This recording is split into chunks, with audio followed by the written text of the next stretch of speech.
ABS-CBN, pinaghahandaan na ang future ng Philippine entertainment.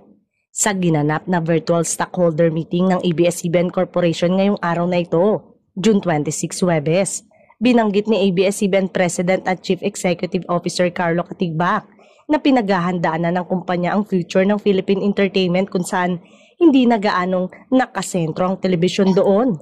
Ito ay bunsod ng kanilang pagtuon ng pansin bilang content creator at global storyteller.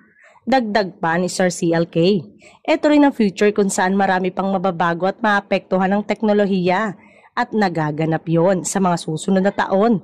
Ano man ang mga magiging pagbabago, mananatili ang Kapamilya Network sa kanilang hangarin at pangunahing layunin para sa mga masusugid nitong taga-subaybay at mas nakararami nating kababayan ang pagsilbihan ng bawat Pilipino.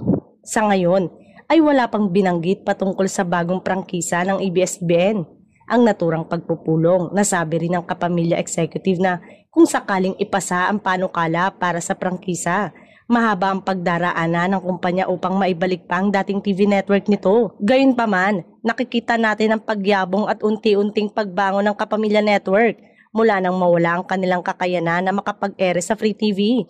Lalo pa sa panahon ngayon, mas nakararami ang nanonood o sumusubaybay ng mga content nito sa online at digital platform.